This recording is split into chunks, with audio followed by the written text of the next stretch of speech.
Well, hello there, and welcome back to Fabulous Folklore Presents with me, your host, Icy Sedgwick. This time I'm talking to W.J. Gilbert, a writer, storyteller and creator of the YouTube channel Eerie Edinburgh.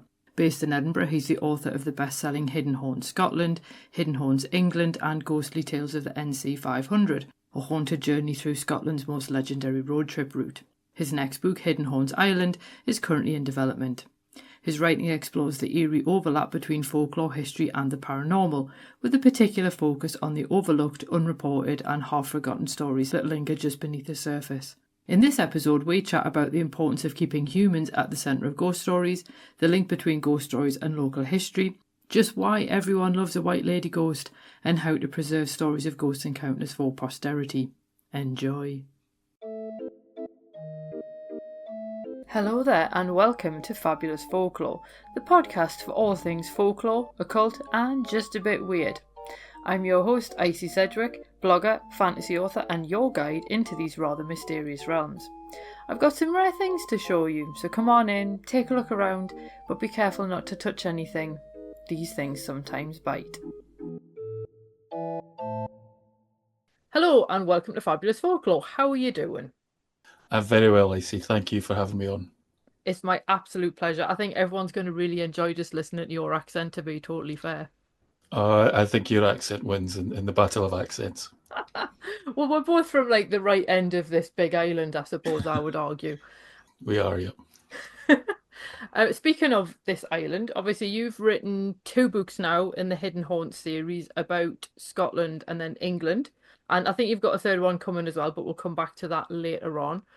What was it that prompted you to write about Scotland and then England? What prompted you to write those ghost stories, or collect those ghost stories rather?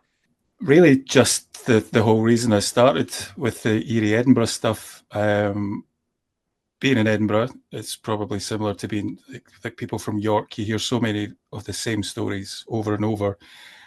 But Edinburgh has so many more stories that just get lost in the tourism industry, really.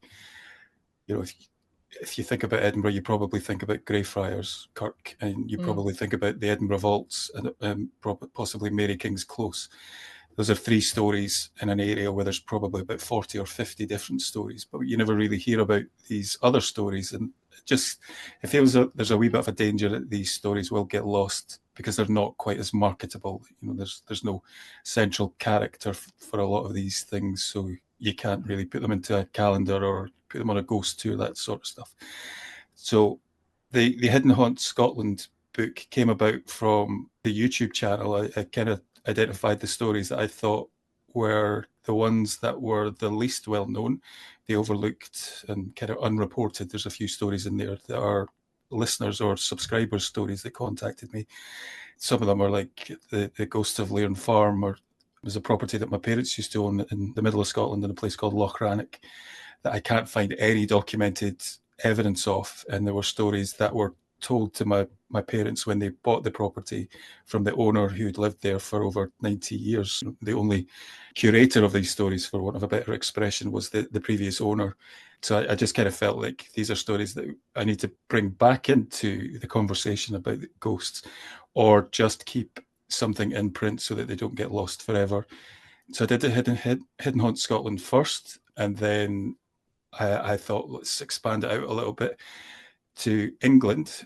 When I think back to being a kid, the stories or the images that I remember and that I associate with ghost stories, it's like the Brown Lady of Rainham Hall is the first ghost picture in speech marks that I can remember ever seeing, and it absolutely terrified me. And then there's the Newby Church picture from 1963, the really tall monk type figure with like the sackcloth over its face.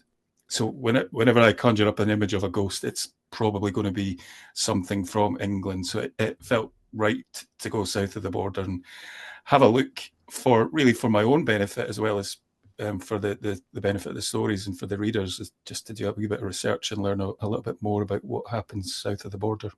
It's funny as well, I think, because when I was reading the Scottish one, what struck me was, you're right, obviously the Edinburgh ones, a lot of them are like the greatest hits, as it were, compilation, whereas a lot of the other stories, some of them are genuinely creepy.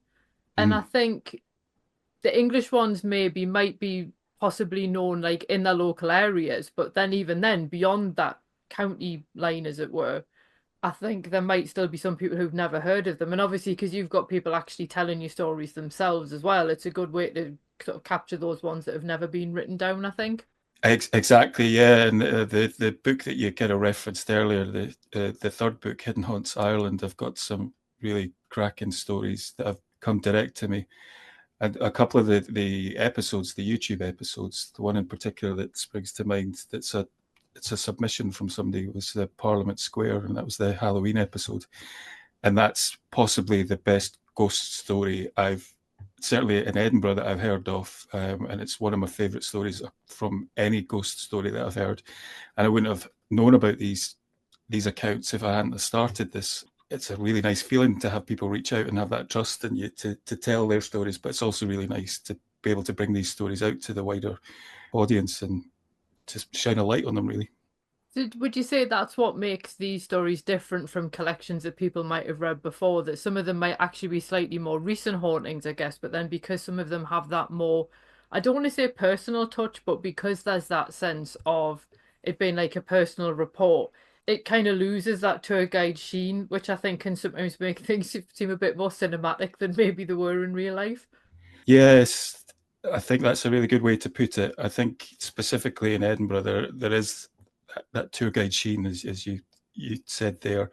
There's so many stories now, or so many locations where the character Mr. Boots, if you've ever been on a ghost tour in Edinburgh, particularly down the vaults, Oh, yes. you'll hear the name Mr. Boots. Mr. Boots is now in Greyfriars, and he's now seen in Mary King's Close. I went on a ghost tour in the early 2000s, and Mr. Boots was located in one specific area of one section of the vaults. But he's the kind of marketable, scary, sinister figure that brings the tourists in, makes a bit of money, from a business perspective. And from a citizen of Edinburgh, it's a nice thing to have these people coming in and enjoying the stories and the history of the place. But it does lose the essence and the facts of the ghost stories because it becomes this marketable thing.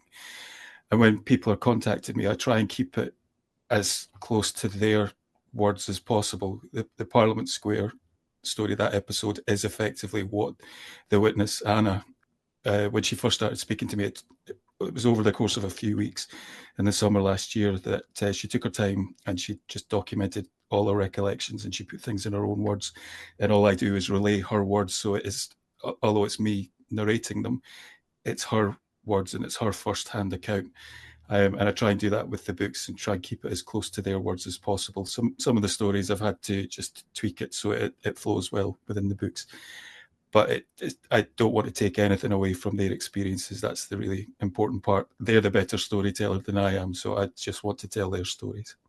So I'm guessing you probably get quite a lot of stories. Do you have any kind of editorial control in the sense of which stories you feature, or do you sort of just think that quality control is kind of not my part of the job? I'm just here to give them a wider audience.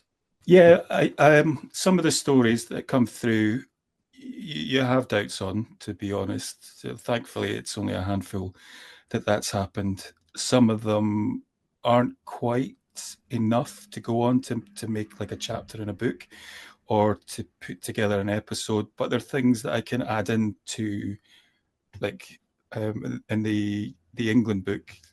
The chapters were done on different types of hauntings, like poltergeists, churchyard apparitions, things like that, and they're things that can help build the atmosphere for these, but not necessarily a full story.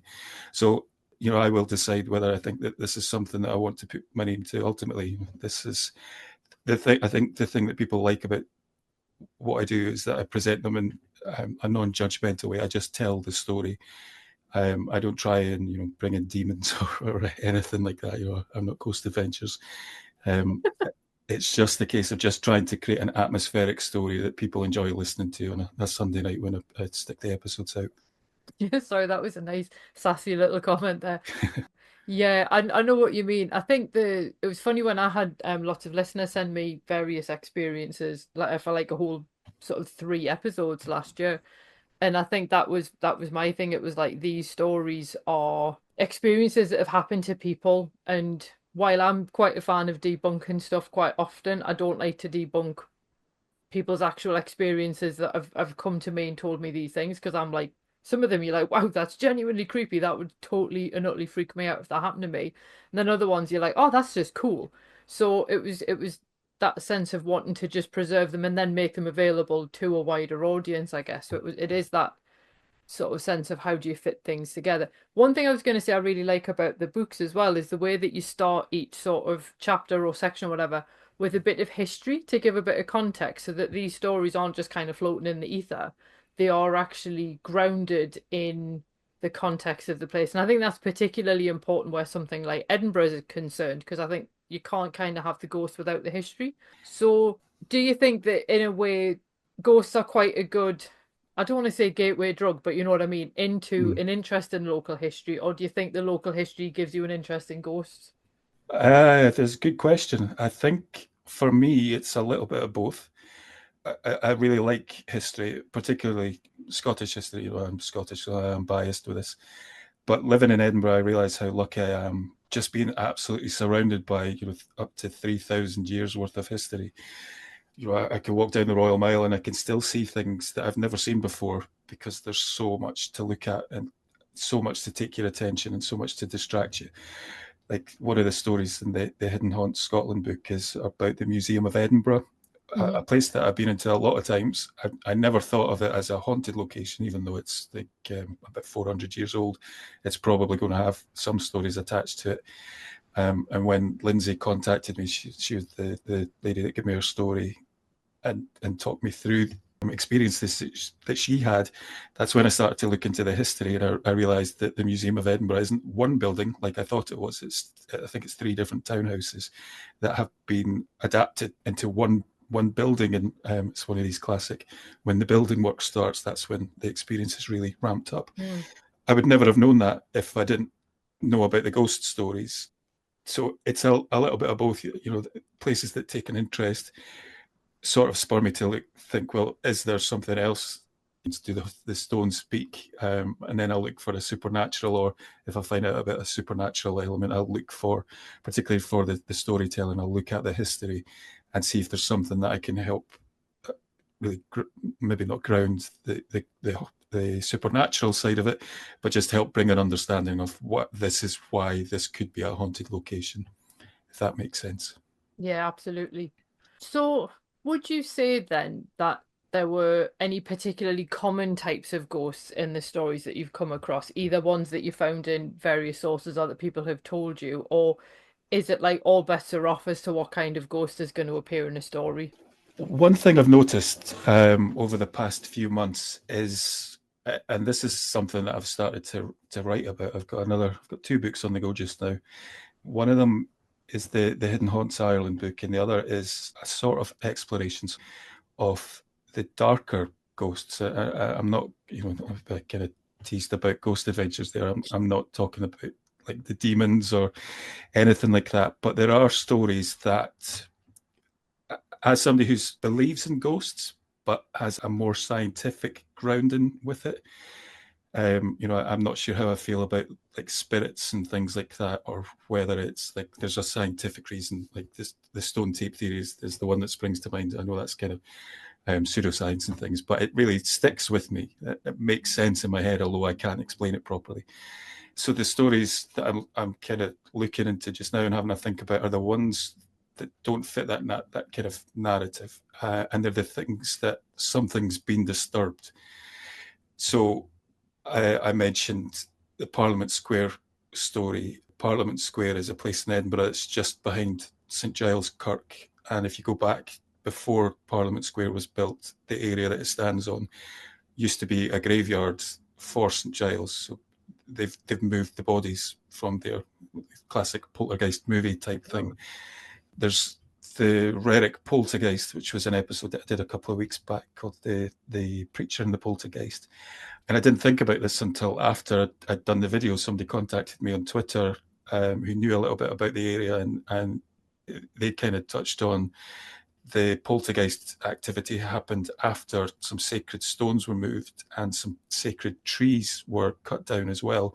So it fits into that kind of disturbed theme. And then one of my favourite stories is the Learmouth Gardens story from the 1930s. The Seton family, Sir Alexander Seton and his wife, went to the Valley of the Kings in the 1930s on holiday, and they were given a special tour of a tomb that had just been opened, and his wife somehow managed to steal a sacrum, the bum bone, the haunted bum bone, as we kind of joke, and she took it home with her to Edinburgh, and all hell broke loose in the property that they lived in, and they had to get like a priest to come down from Fort Augustus to exorcise the location, and there's something still happening in that place. So I didn't really think about these things until really the Parliament Square and the Reddick Poltergeist case, that a lot of the stories that I talk about is something has been disturbed, and I thought let's do something a little bit more with that.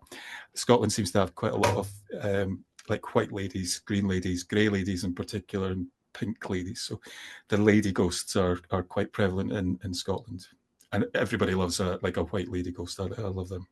Oh, absolutely. Before I go on to my white lady question, can I just say the Preacher and the Poltergeist would be an amazing pub name?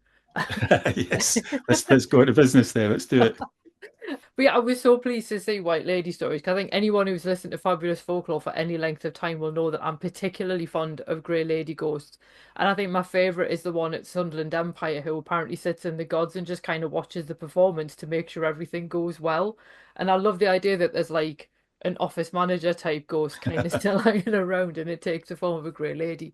Why do you think that people see white ladies and grey ladies so often? Is it because they've heard the story so often? So if you're going to have any kind of visual disturbance, people might then mistake that for one of these types of spirits, or are they just common because there's a lot of sadness associated with the way that some people have died in the past? Yeah, that's something I've thought about.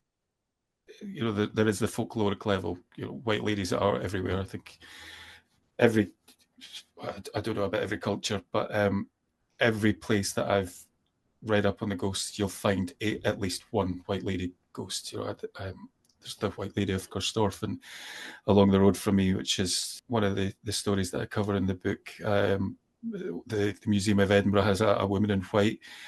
My understanding is that the colour white is often tied to grief, loss, or injustice. You know, these kind of deeply human themes that are sort of universally understood. So that the white could be a representation of what that person had gone through at the moment that they died, if that makes sense. Hmm. I think if you think of it from a scientific perspective as well, the color white probably makes a bit of sense because you know, how many ghost stories or apparitions that you hear about are seen that are described as white, but they're seen in like low light, dusk, Hmm. candlelight conditions where the human brain is already working hard to interpret limited visual information, if you know what I mean.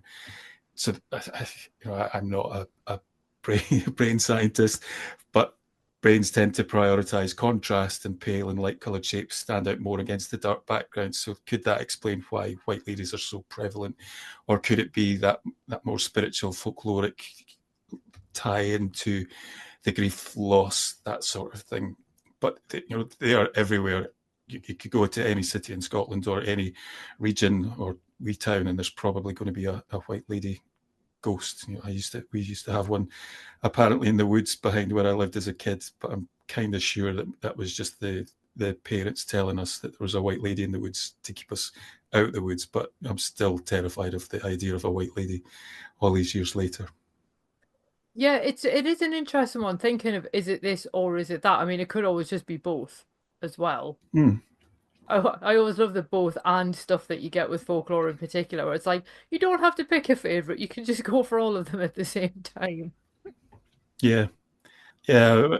I'd love it to be the folklore explanation because it is that human experience that you're then sharing rather than just it's just a trick of the light kind of thing, and that's what I love about ghosts. As much as there are aspects of it that I don't quite fully buy into, I do love the the thing about a ghost story is the story part of it, and it's such a better story if it's the ghost of somebody who's wearing white because they've died and they've lost a love for something like that, rather than just our brains prioritizing the contrast.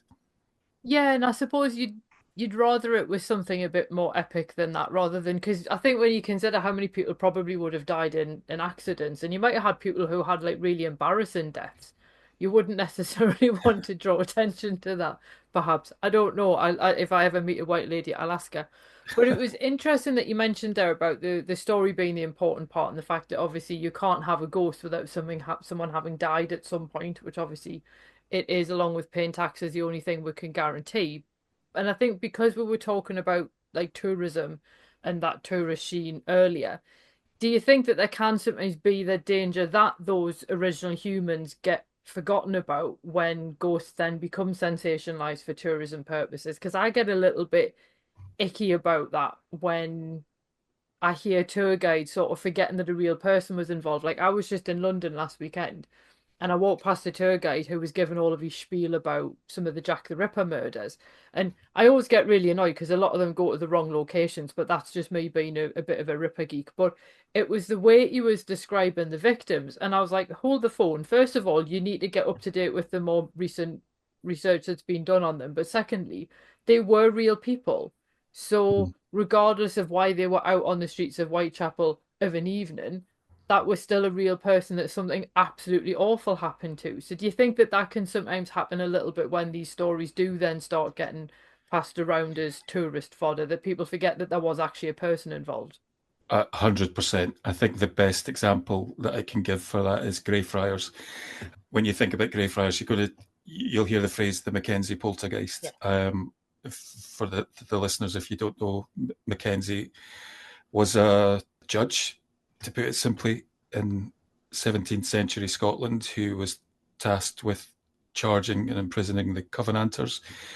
He's buried in Greyfriars, about 150 feet from a place called the Covenanters Prison, which was it's like an alleyway of crypts that's open. There's no roof or anything, so it's open to the elements. And there's a couple of hundred, I think, if memory serves. Covenanters were held prisoner over the winter in the Covenanters prison. Lots of them died. The ones that didn't die were then taken to Leith and put in a boat and were going to be shipped to America to be slaves. The ship sadly sunk off the coast of Caithness, I think it was. So there's hundreds of people or tens of people that died in terrible conditions in the Covenanters prison.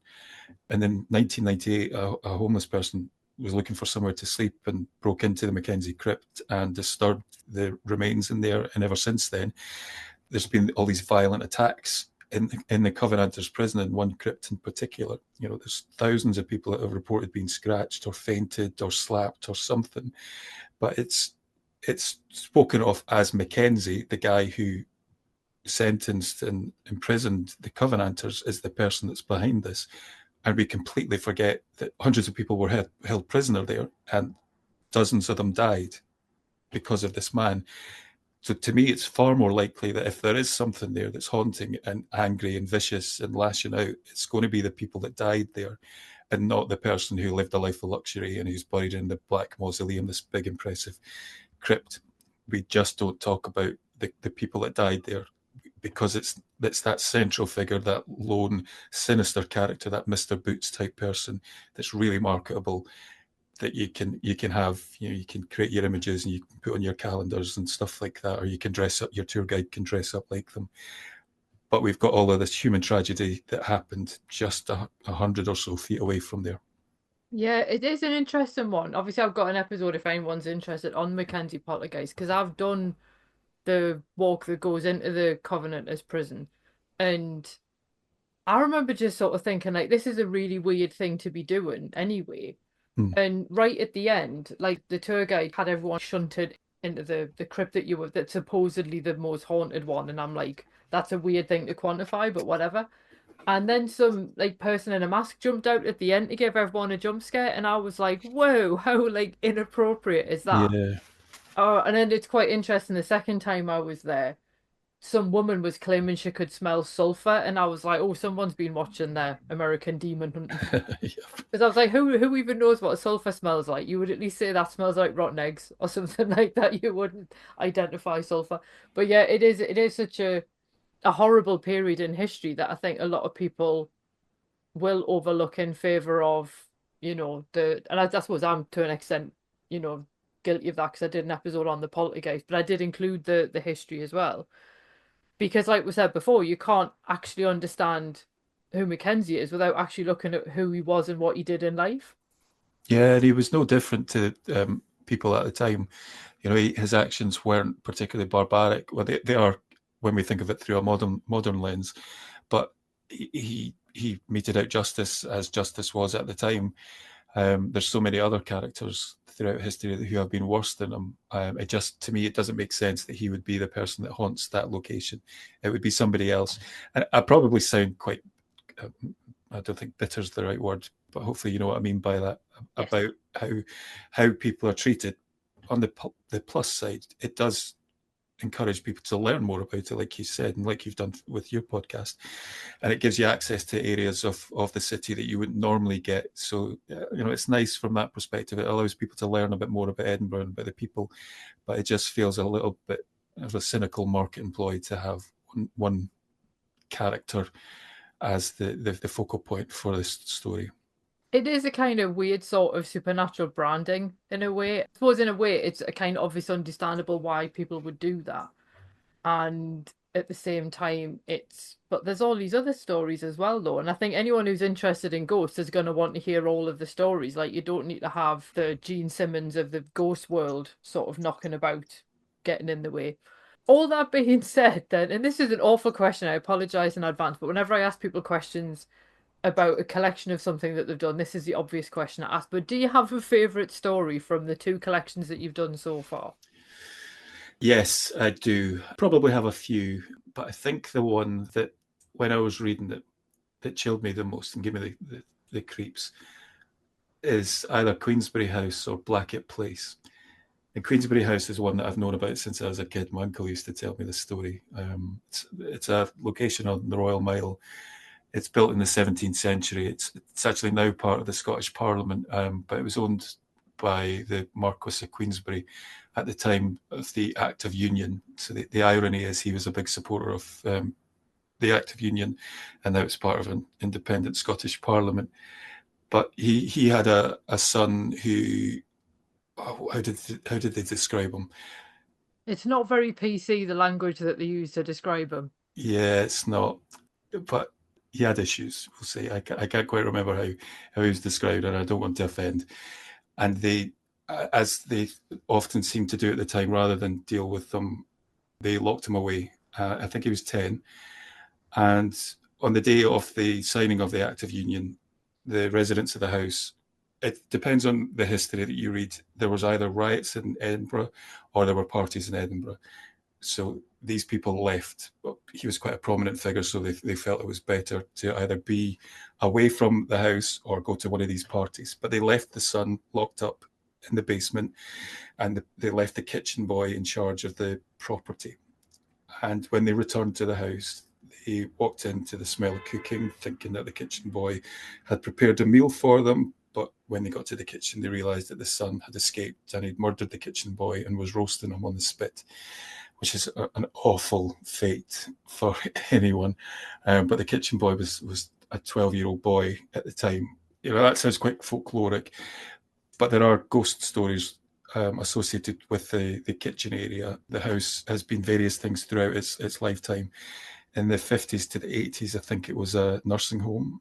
And I remember reading that there were reports that the nurses would be pinned against the wall by a black shape or slapped and things like that. I can't really find any reports of that anymore, but I definitely remember reading about it. And then I discovered that the kitchen is real. There's a picture, if you Google it, a picture of the fireplace, and the fireplace is in the bar for the MSPs. And when I saw the picture, I was like, wow, this isn't just folklore. This is real. There's the kitchen. There's the fireplace where this poor boy was killed. So it's a really dark story, but it's one of those stories that stuck with me since I was a kid, maybe because of the way that my uncle told me. But the Blackett Place story, I didn't actually know about this until probably the end of 2023, when I was reading the book. Name of the book escapes me, but there was just a paragraph of a family that would see a woman in white wandering about, and I think it's the late 1870s. in a place called Blackett Place, which is on the south side of Edinburgh. And I couldn't find any more information on it until I took out a membership with the Society for Psychical Research and got access to their archives. And then I discovered these first-hand letters written to a Mrs. Britska, who was a member of the SPR. And it details, I think it was three sisters. They were a Greek family that moved across. The three sisters all had different experiences, but all very similar experiences. And they're all really strange experiences. Like they'd always see, or it started with a figure in white. Each member would see this very tall woman in white with her arms folded, silent, standing at the top of the stairs, watching them.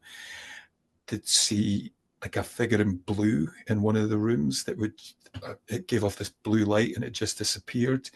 They did a bit of digging in the history, I think, and if memory serves, the previous owner was a woman who was found dead in her bathroom.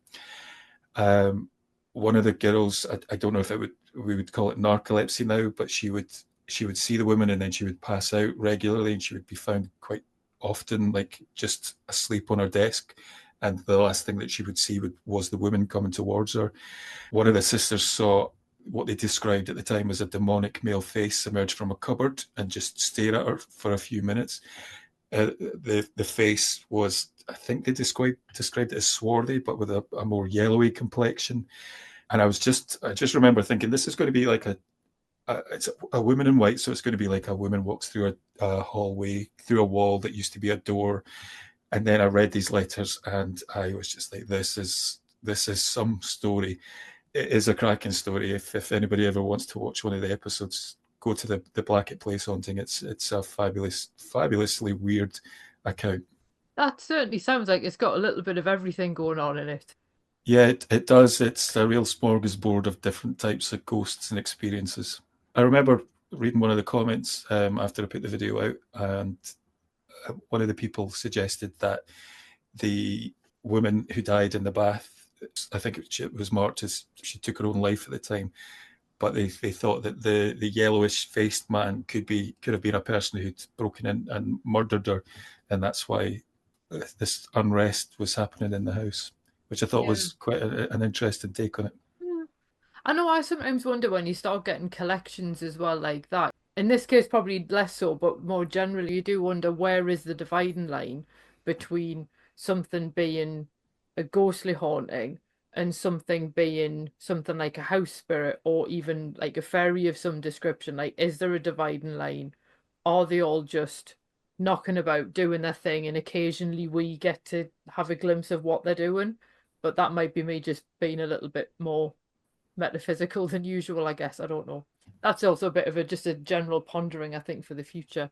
But one question I did want to ask though is, and obviously we're talking a little bit before about things like knowing the history and then that getting you interested in the ghosts and finding out with the ghosts and getting you interested in the history. But what was like that first thing that made you go, ooh, ghosts, or like get interested in the supernatural? Because I know for some people it'll, they'll cite things like, the Usborne Book of Ghosts, which seems to be quite a major lightning rod for particular generations and things like that. Was there like one thing where you can go, it started there? Or was it a collection of just weird stuff over time? I don't think there was one specific thing. I think there was one specific time when I was very young. I'm blessed with an older sister who loved to torment me. I remember her when she found out that I was scared of ghosts, that she told me that if I didn't believe in ghosts, I would be visited by a ghost. So I said, okay, I believe in ghosts. And then she was like, well, they're going to come and say hello to you, which I think I was about 5 or 6. And that was just the worst thing anybody could have ever said to me. Impeccable logic. Yeah, but she genuinely used to torment me. We had a neighbor next door who was the same age as her. She's just under 2 years older than me. And he had the Hamlin Book of Horror. I don't know if you know that. Vaguely. The cover image has an image of, I'll say it's Dracula. It's a vampire with bright red eyes just being staked.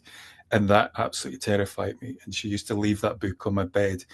So I'd have to touch it. And I always felt if I touch this book, something's going to happen. So I've always had this really overactive imagination that was just tormented by my big sister. And for some reason, it just really fascinated me. Even though I was absolutely terrified, it really fascinated me. And my mum had a little bit of a passing interest. She went to the spiritualist church in the 70s, and she would visit mediums. So I'd hear, she'd give me the odd snippet about some things that happened to her, and she'd had a few odd experiences. And my mum, she didn't really understand this, but she is a really good storyteller. And I used to love listening to her. Just, she was my Wikipedia. I can't watch a scary film unless I turn the sound off. And certainly when I was a kid, I could even seen the trailers for these films used to just absolutely scare the pants off of me. But my mum would watch them, and then I'd ask her to tell me about them. And the way that she told me, I can still remember the feeling of the hair on the back of my neck going up, and just being absolutely fascinated but terrified by it. And she used to have like books like Arthur C. Clarke's Mysterious World, which is the first book that I remember reading. Quite an adult book for somebody at the age that I was, but it just, I was like, everything that I was interested in, apart from Star Wars and Action Man, was captured in this book. I still got the copy that she had when I used to read that. I was probably about 5 or 6, and just this interest in being absolutely terrified, but wanting to know more and wanting to learn more about it and understand all the different types of ghosts. Like I love cryptozoology. I love a good UFO story. I'm still terrified of raining cats and dogs for some reason. That's part of Arthur C. Clarke stuff. Things like that really, really scared me, but just absolutely fascinated me. Cool. It is interesting, isn't it, how a lot of it kind of comes through things that we're told when we're young and it's, when you're quite impressionable and you end up just kind of carrying that with you into adulthood. Yeah, I don't think I have quite the same thought process as I did back then. Genuinely, I was so scared of absolutely everything back then. I couldn't close my eyes. I still have to sleep with a light on because it just, my imagination goes into overdrive. But rather than the fear factor now, it's the interest and learning about it and learning the kind of impact that it has on humans and the people that have experienced these stories. We talked about people submitting their stories to me earlier and whether I have that creative control over it. The ones that you can tell that they're not fake are the ones where the emotion comes through and what they're talking to you about, when it's an experience that's really, really affected them, or it's something, it's the spirit of somebody who they loved, who was a family member. I don't think people make that kind of thing up. I like being part of that. And it's a strange thing to say, but it's a very rewarding experience to have that aspect and be able to talk to people. I've had a couple of people that after the videos come out, or after they've told me their stories, they've told me that they feel better after getting it off their chest.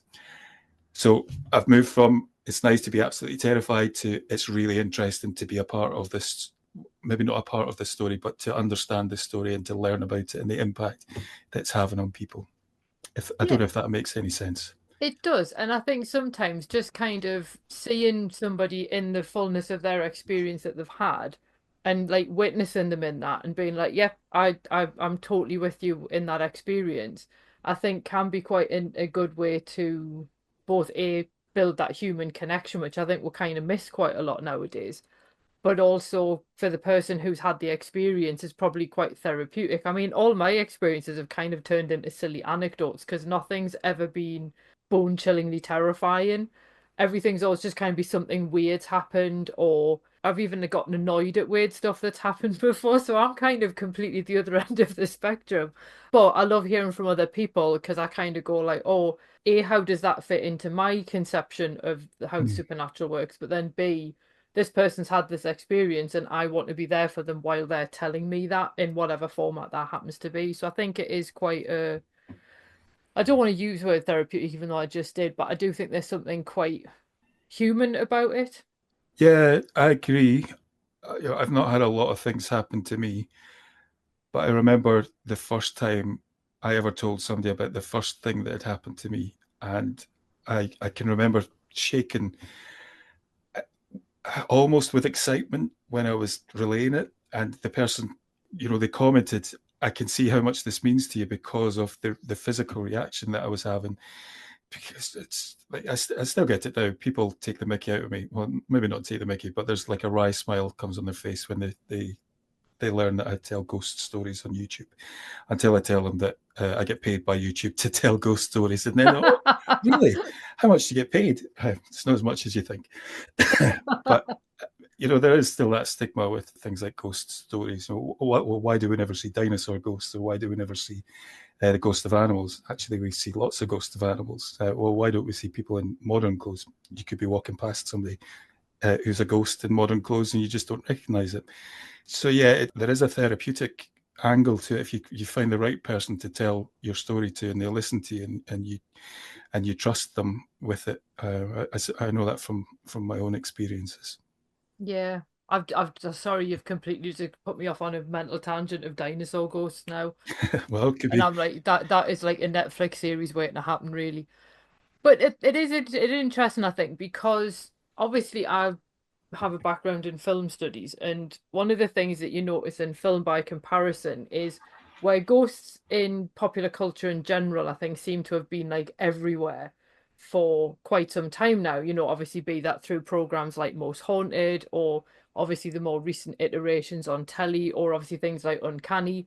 And I think Danny's created this really cool community and project, as it were, in terms of looking at this from all angles. And I mean, as I say, I'm kind of team in the middle, but absolutely stan Kieran O'Keefe. But I think that when you look at film by comparison, like ghost films always work in quite a cyclical fashion, which is really helpful when you're doing a PhD. You've got to narrow down which films you're going to include. You just put an arbitrary date in and go after that. It would be interesting to see whether or not this boom in interest in ghosts continues beyond the current moment, or if again it'll kind of wane and then come back again. So, do you see this interest in ghosts as being kind of sustainable, or do you think that it'll kind of wear off a little bit and then people will pick it back up in future? I think the example that you gave there of uncanny is a really good example. I think people, certainly on our side of the water, are a little fed up of the overly enthusiastic ghost hunting programs. I like Most Haunted. I loved Most Haunted. I thought it was fantastic. I remember watching it and thinking this is the first program that anybody's ever done that's for me. I'm not sure how I feel about mediums in general, probably because I've never sat with a medium or had a reading or anything. But even like the Derek Okora stuff, I loved it. I loved his Mary Love Dick comments. I loved all of that sort of stuff. I totally looked forward to the lives. I loved it. It did become a wee bit stale over time, and then obviously you had the controversies and stuff, and the this all the spin-off series, all of the other programs that grew out of it, and then that just went flat. And I think that was because it was so over the top that people just lost interest in it. And I think things like Uncanny, where you have that really rounded view of things, you've got people like Evelyn, who's Team Believer, who presents things in a way that makes sense. And then you have somebody like Kieran, who has that scientific, pragmatic approach. Well, it's probably going to be this, it's probably going to be that. It's got something for everyone. But at the heart of it is a really good storyteller in Danny, and some really interesting stories. And I think there's always going to be space for that kind of thing, whether it's to the extent that we're seeing now with the uncanny. It's really popular. It's got the Uncanny Con. I was down there in December down at the South Bank Centre there. It was a really great experience.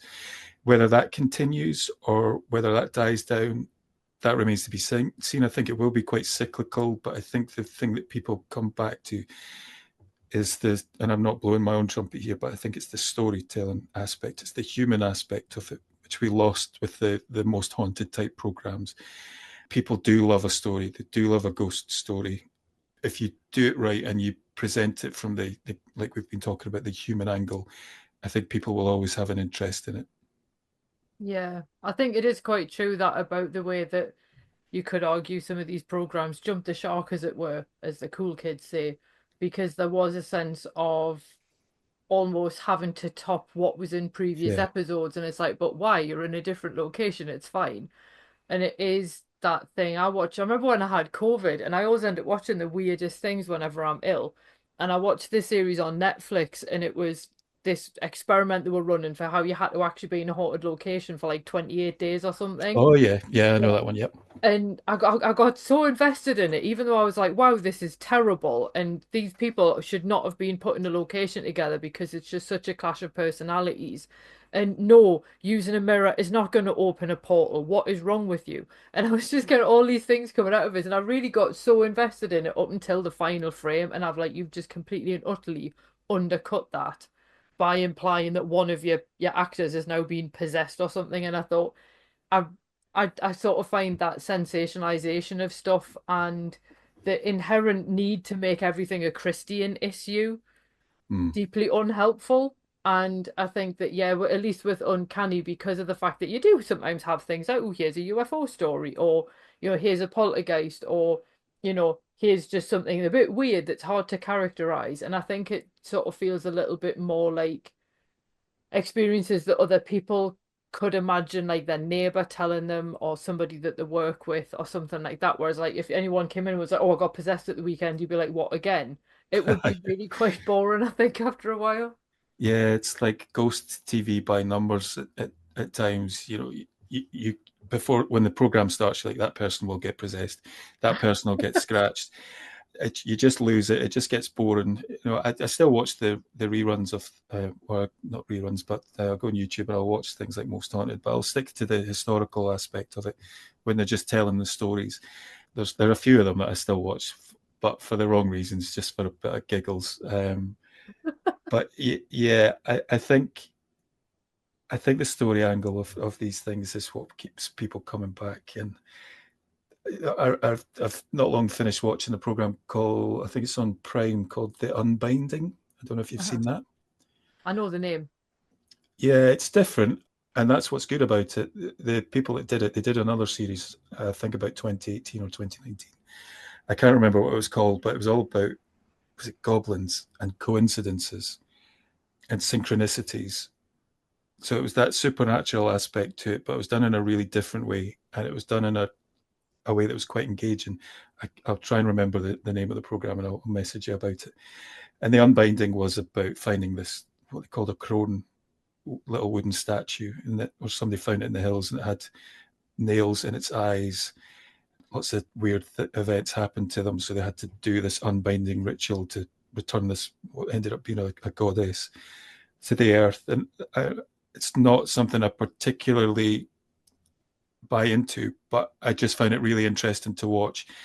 And it's that kind of thing where there's a bit of variety, where there's a bit more story to it, where it's not as sensationalized, and people aren't getting scratched, and it's not green screen, night vision, that kind of thing. That's going to help keep things fresh for people and keep the interest going.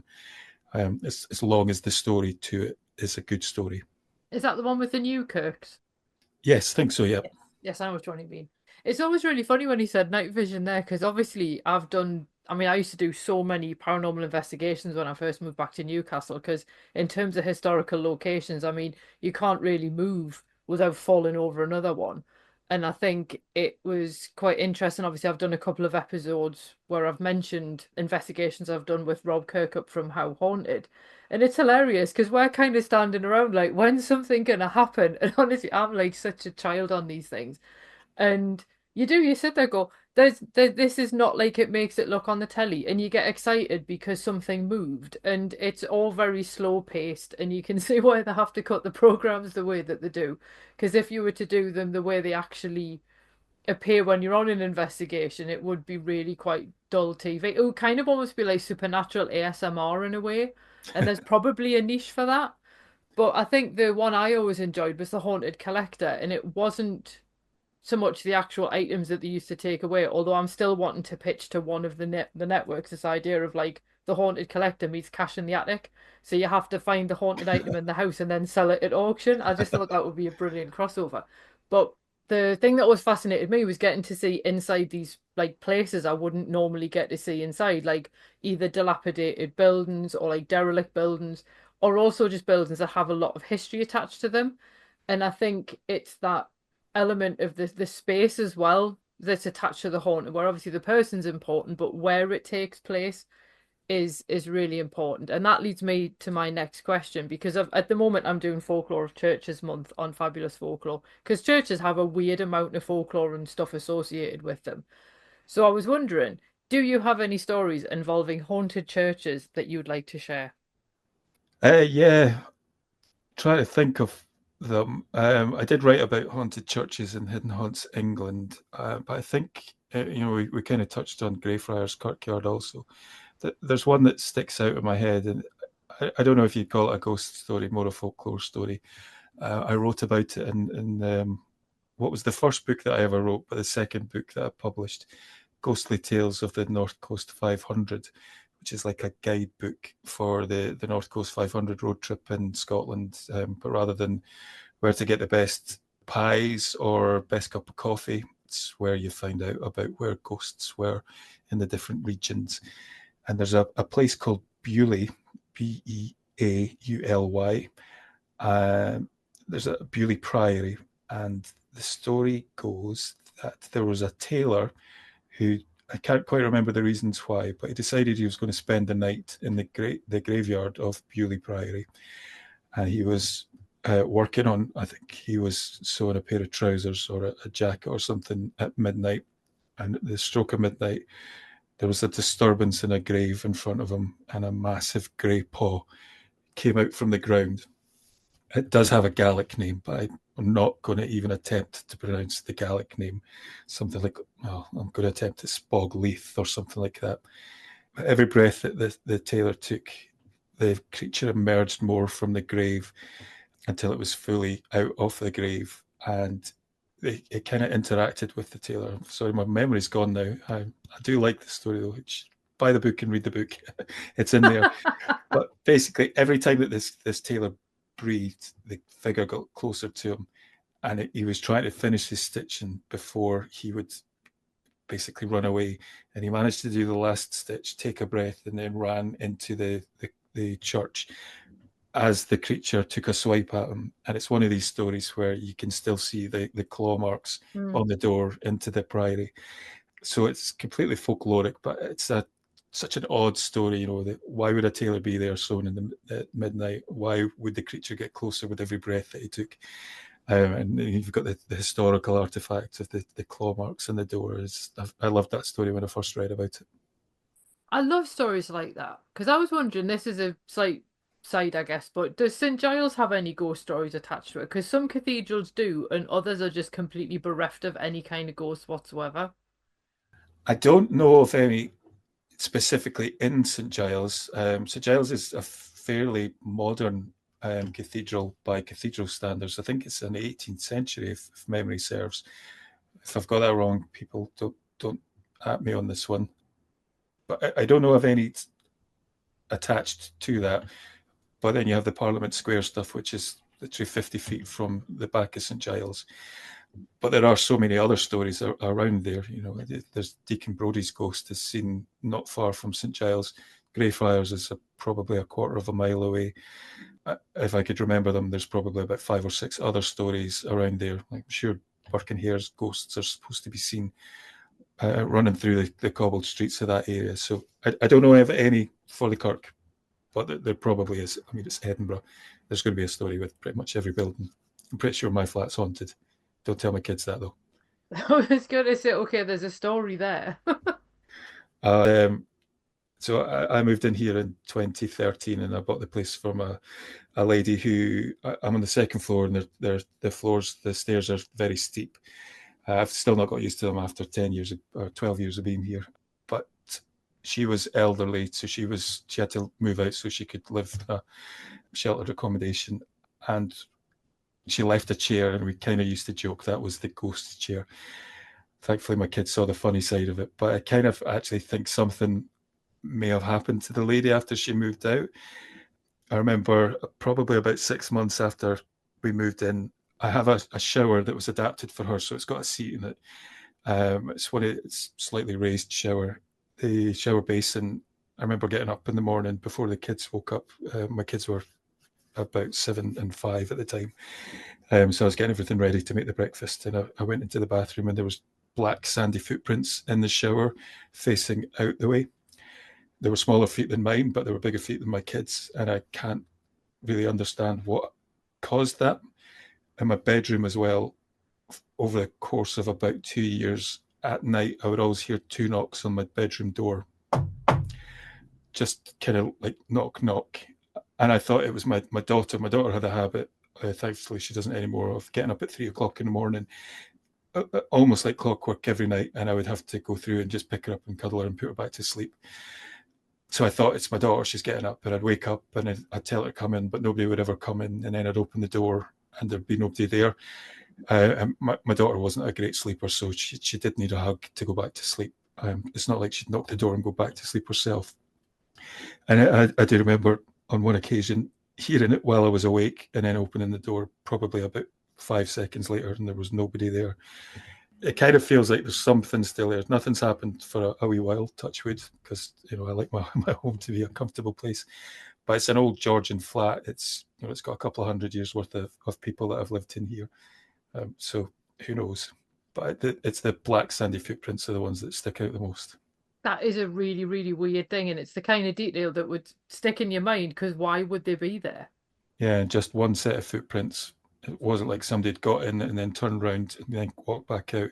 The feet were facing as if the feet were parallel, as if they just stood there and then jumped out, and that was it. Oh, strange. I think this is the thing when you stop to think about all the people who've ever lived in the same place you have. I mean, where I am, I'm in one of your typical 1970s suburbs, but I do know that there were actually Bronze Age villages in this part of where I am, and for the longest time, I used to see figures walking past the front of the house, and it wasn't just me. My mum saw them, my brother saw them, and because where I am, there's no through path. You can't actually walk straight past the house unless you're coming down to either my house or next door. And yeah, you would. You sort of you'd look up, going, "Oh, like it's the postman or something like that," or Mm. like someone's delivering like the Betterware catalog. God, that's going back a bit. And you'd look up and there'd be nobody there, but there wouldn't have been anywhere for them to go in the Mm. time it took you to look up. So I've no idea who those figures were or where they were going or what they thought they were doing. Because I think under here, there was a mine working as Right. well. And obviously it was also farmers' fields. So it's all kind of innocuous stuff. So I think that's why the figures are just kind of mooching about doing their own thing. There's nothing like cinematic about it. But occasionally every now and then, like I am still aware of someone being there and then looking and there being there's no one there. Oh well, whatever. So I suppose I'm just always quite used to weird stuff like that. But it's not got an ending to it. It's not like a proper story. It's just like, yeah, weird stuff happens outside my house. Yeah, it's where I live as well. I live in Leith, just off the water of Leith, and about 100 feet from where I live is one of the oldest graveyards in Edinburgh. And it's shrunk because the modernisation of the area. The water has washed away a lot of the graves. My downstairs neighbour has lived here since she was a baby, and she has told me that when she was a kid, whenever the rains were heavy, they'd go down to the graveyard and see what bones they could pick out, and she'd hide them under her mum's bed. I'd play football with the skulls in the street. Oh. So so many places in the UK have this, like, it's the old cliche, it's like an onion, all of these layers and layers and layers of different history and different people that have come and gone. It doesn't surprise me to learn that you see what appears to be people walking past and there's nowhere for them to go. Yeah, I mean, I must admit, there was one time I was actually in here, like in the room I'm in now, recording an episode, and there was like a really weird atmosphere over in the far corner. And I know when my mum and dad first moved in, nobody in this block had kids, and they would hear a baby cry during the day. It wasn't at night, it was during the day, but there was no baby in the area for like the crying to belong to. But then when they had my brother, the crying seemed to stop, which is kind of odd. But the sound always came from the particular corner of the room that I'm currently looking at right now as I'm recording this.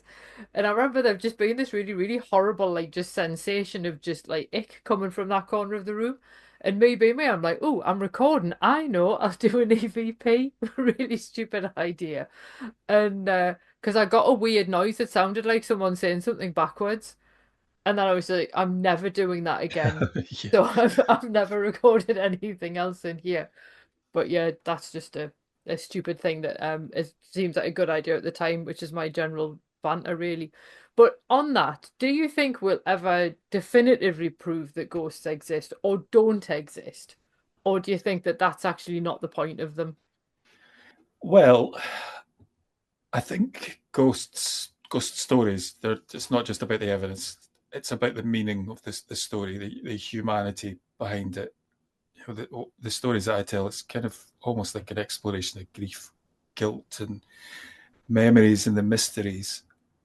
But as I kind of mentioned, I have quite a rational thought process when it comes to stuff like this. I do tend to gravitate more towards the scientific explorations, even though we don't really have any scientific explanations. But I love the ideas around like quantum physics and things like that. There's a great podcast I listened to with Evelyn Hollow on it. It's the Out There podcast, and she talks about consciousness and consciousness surviving after death, and she kind of goes into like caterpillars when they turn into goo, their organs turn into goo, and they trained a caterpillar to find food in a maze, and then it turned. I can't quite remember the correct expression for this, so forgive me. But it turns into goo, and then it forms a butterfly, and the butterfly remembers where the food was in the maze. And how does that happen when it basically becomes a liquid almost, you know, and then reforms? How does the consciousness survive when it's not the brain as we know it? And if that's the case, if consciousness is down to the nanoparticles, for want of a better expression, that opens up all of these things about quantum physics. And I'm doing a terrible job of explaining something that she explains really well, but that idea really sticks with me and it really resonates with me. And if I could understand it and I could explain it to you, I'd be very happy. But people need to go and listen to that episode. But that's the kind of thing that to me makes a lot of sense, that I hope that one day we will find something that explains what a traditional ghost is, like a kind of imprint or an overlap, rather than a soul stuck in limbo, if that makes sense. So I think that we will. I don't think that we'll see that within our lifetime. I also do want us to find something, but I also don't want us to find something, because I think if we live in a world where we understand everything, it's really boring. And that's why I love like mysteries, and I love ghost stories, and I love like stories about Bigfoot or Nessie and UFOs and things like that, because it just makes it a wonderful place for us to live. And it's such a nice thing to be able to sit there and just wonder about stuff. It's so underrated. Absolutely. I think curiosity is one of humanity's redeeming features. Mm. And I think maintaining an open mind about something should be another one. But sadly, I think that's in short supply in certain sectors. Yeah, yeah. Last big question before we get on to the last couple of ones. And this is a bit of a weird question, but somebody asked me on a podcast, and I was like, "Oh, that's a really good question. If you could haunt anywhere, where would it be and why?" That's a good question.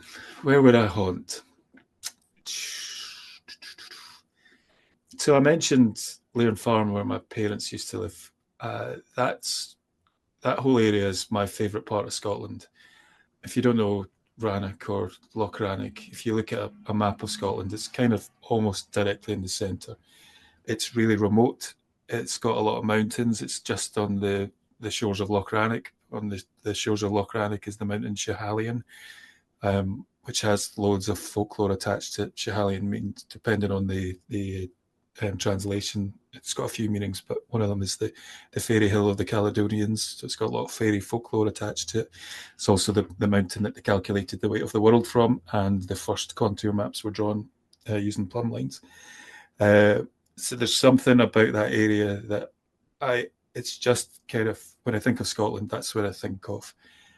It's just got everything that I love about this country, and I would love to be able to.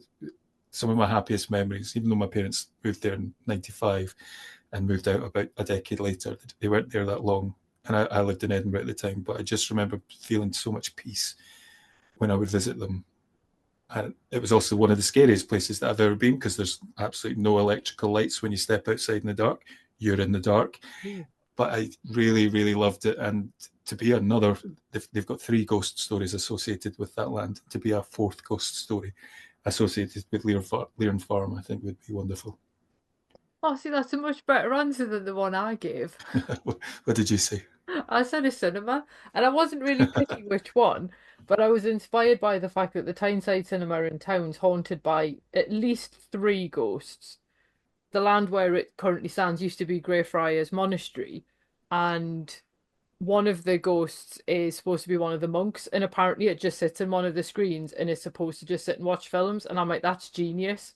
That is Yeah, like literal genius. I've totally romanticized my answer. Now I wish I'd gone to a cinema with a hot dog and a big milkshake or something.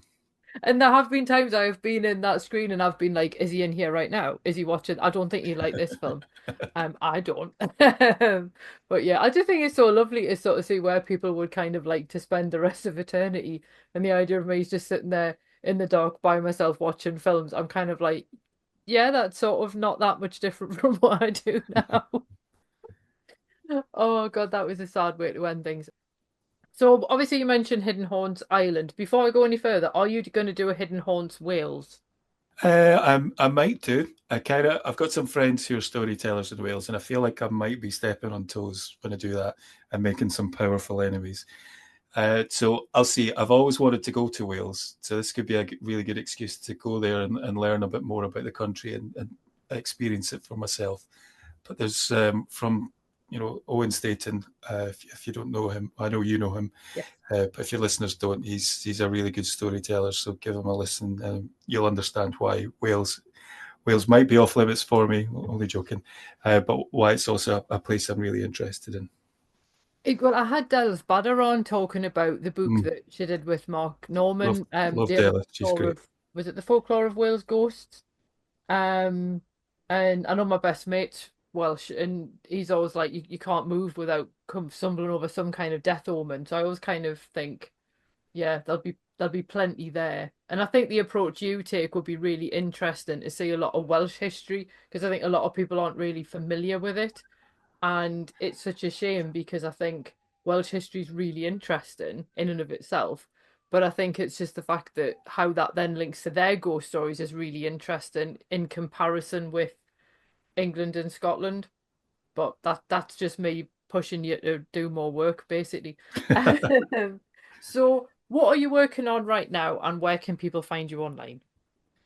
So currently, I'm working on Hidden Haunts Ireland. I'm almost at a point where I think I can say I've collected enough stories for it.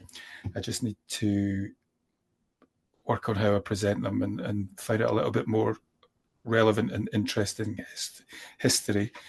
That's due out around about October time, so I've got plenty of time to continue with that. But the side project that I mentioned is I'm calling it Dark Chapters, and that's stories that I have covered on the YouTube channel, but I'm putting a slightly more personal twist on them. And trying to explore some of the themes that I think run through these stories rather than just presenting them as stories. I'm really enjoying that. I never thought I would enjoy, well, I never thought I would write a book in the first place, but I never thought I'd find so much pleasure from doing that. I just took a week off work for health reasons, and I kind of pretended I was a convalescent Gothic author, and it was the best feeling in the world, just waking up and going through to my son's room. He's away in Canada just now. So I've set up at my writing station in there. So Dark Chapters, I'm going to take my time over, but possibly out around about Christmas time. I've got another couple of books that I'm thinking about. I started one about a lot of mysterious stories along the West Highland Way, which I've walked I think 5 times now, and it's if you love walking, long distance walking, and you haven't done the West Highland Way, please get yourself up there. It's such a beautiful area, but a lot of mysterious and strange stories along there, like there's crocodiles seen in Loch Lomond and things like that. So they're the things that I'm currently working on. If you want to find out a bit more, the website's just up www.eerieedinburgh.com. I'm on Instagram, Twitter. I'm going to keep calling it Twitter. Blue Sky, things like that. It's just as Eerie Edinburgh. You can look me up if you've got a story that you want to share. just drop me a message. I do get quite a lot of people contacting me, so if I don't contact you back straight away, please don't take it personally. It's just I'm a one-man band with this. I've got quite a lot to do, and it takes up a lot of my time. But I will get back to you, I promise. Cool, awesome. Well, I should look forward to Hidden Horns Island, because obviously I have really enjoyed the first two, and I will do proper reviews when I've finished the England one as well, because obviously it's always quite nice to be able to help promote fellow authors' bits and pieces. So that's always quite good. And obviously I'll put links below, so if anyone wants to find you, it's a lot easier because they can just click on bits. But it's been absolutely lovely talking to you. It's been a pleasure. I've really enjoyed it. Cool, and hopefully I will. Don't forget, you owe me a ghost walk as well. I do owe you. You need to come up to Edinburgh for that, but I definitely owe you a ghost walk. Absolutely. Well, I'll look forward to it. Brilliant. Well, thanks for listening, and I hope you enjoyed that episode. If you did, feel free to leave a review wherever you listen to podcasts, because that helps other people find the show too. It also takes between 4 and 6 hours to research, write, record and edit these episodes, so if you want to help support my time in doing that, then you can buy me a coffee, or you can join the Fabulous Folklore family on Patreon and enjoy extra benefits, including exclusive episodes and articles and even illustrated talks. All the links you need are below, and thanks in advance.